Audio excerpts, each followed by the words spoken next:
liberal or secular theologians try to make these assertions that the Jewish belief originally came from polytheism, believing in many gods, and over time it supposedly evolved where um, Yahweh was taken from pagan divine council. He's coming from their pantheon, so he's one of them.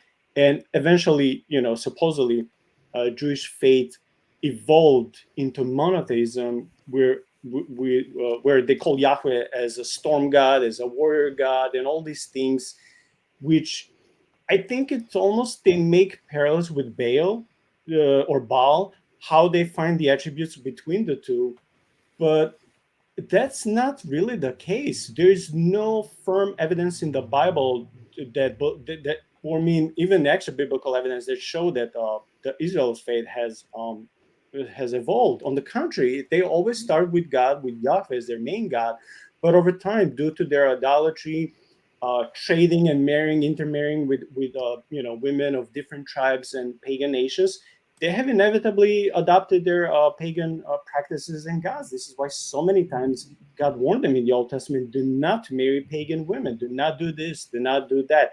Why did Solomon's heart change? Because of all these women, because they found a way to affect his heart and his devotion to God. So that's why we see these archaeological remains of Asherah, supposedly God's wife or something, which is pure nonsense. It just shows that at some point of Jewish history, they were not following Yahweh's faith, but they were just, following Baal, they were following Asherah, they were following other gods.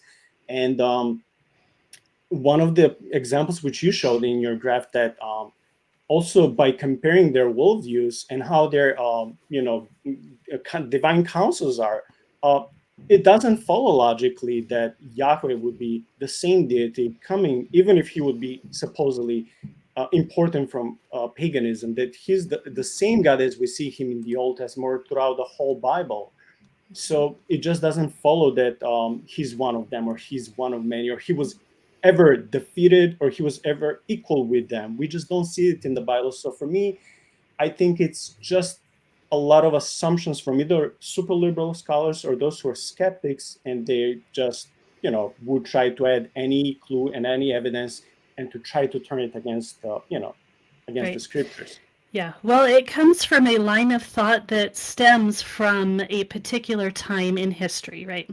We have the Enlightenment, we have the development of the idea of physical evolution. So everything everywhere else was supposed to evolve just like that. And not to speak against that specifically, but I'm just talking about the fact that it really did happen in these ideas came about in a historical time of our own. And so we ought to think about that and think about, well, okay, they had these ideas, but are they actually legitimate ideas? Do they line up with what we see in the evidence? And I think in a lot of ways, they're still kind of clinging on to those past ideas instead of moving on, realizing that those are not the best ways of looking at the text. More and more scholars are coming out with these ideas that, well, it actually seems to be the other way around. We seem to have come from monotheism into some sort of polytheism. And again, these are also very modern terms. The ancient Israelite wouldn't have said, yes, I'm a monotheist, because they didn't have a concept of what that term even meant.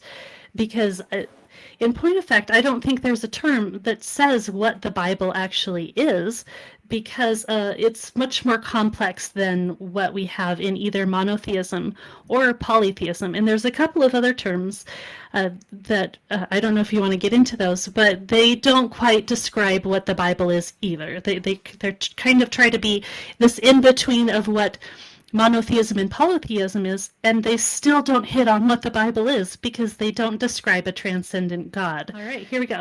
Okay, so on the left, and you have to also realize that I've had to simplify these because Canaanite theology and religion kind of it itself progressed through time, and we can actually see that because we have literal texts where they changed things and they reused some things and kind of inserted their own deities and things like that. So this is still simplistic, but it will give you an idea of what we're talking about.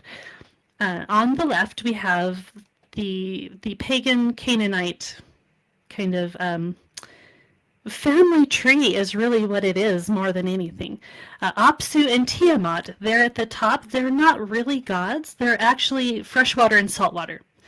So we have freshwater and saltwater who came together and they created the first gods. And one of those gods would have been El. And El is, the idea of El is that he is the highest god. Of course, he himself was still created. He is not transcendent, but he is the highest god. And then he and his consort created other deities below them. One of those was Baal, who in some of the texts, if we get into the Baal cycle, he becomes the vice regent of El. So El's kind of like, I don't know if he's tired of ruling, he's tired of being the most high, and he's like, okay, Baal. Or actually he put it out to somebody else, and Baal said, no, I don't want that guy to be the high god, I want to do it. So they fought, and Baal won, and he became the supreme deity. And the point there is that the reason that happened was because of, so there's this idea of the gods fighting, and because the gods are associated with particular people groups and particular lands, when those lands fought, the gods fought. So when the lands reigned supreme, their gods reigned supreme. So Baal was the god of Babylon, and thus he became the supreme god. And it's a lot more complex than that, but I think we're just trying to give an overview here. So if we wanted to get into more details, we can do that. So as you can see, like there's like an actual hierarchy of gods. There's the highest god, then there's lower gods, and those lower gods created some other lower gods. And eventually we get down to humanity, who are just the lowest of the low because none of the gods wanted to work, just like you said. And as you can see, it really is just like a family tree, and it makes sense because the way the gods are procreating is through procreation. It's just the same way that you would see in a human family tree. Whereas on the left is what we have of the Bible and Yahweh God, who is the supreme creator. There's one exception down there that you'll see, and we'll get to that in a second. So Yahweh is the creator of, and I just gave kind of, these are examples. There could be some kind of crossovers and things like that, but we have the sons of God who show up several times in scripture. We have angels, and angel is really a job description. So an angel isn't a particular kind of being with like the light fluffy wings and all of that. Angels didn't have wings. And then you have throne guardians. Those tended to be the scarier, stranger-looking creatures of Scripture. And then we have, so you see how I have humanity down there kind of below where we have all of the divine beings. That's because in Psalm 8 tells us, and I'll go ahead and read that. Starting in verse 3, when I look at your heavens, the work of your fingers, the moon and the stars, which you have set in place, what is man that you are mindful of him, and the son of man that you care for him? Yet you have made him a little lower than the heavenly beings, and crowned him with glory and honor. So we have humanity being created lower than the heavenly beings, or lower than the angels is another translation.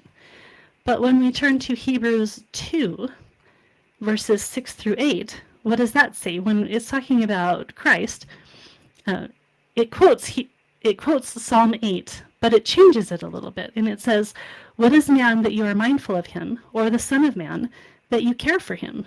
You made him for a little while lower than the angels. You have crowned him with glory and honor, putting everything in subjection under his feet. So that tells us that humanity was created lower, but they weren't meant to stay there, right? So that's just kind of an interesting side point that I think is really important to look at, because when we're talking about God and we're talking about his relationship with his creation, whether that is the divine realm or the human realm, it's really important to see what God's purposes are, and that involves humanity. So you see down here at the bottom where we have the sole difference in Yahweh being the only creator. And that is the sons of God who procreate with human women in Genesis 6. And those are the giants of the conquest. But you see, the sons of God, they couldn't create on their own. They had to come down to humanity to do that. So that again shows a very vast difference between what we see in the Bible and what we have in pagan literature and pagan belief.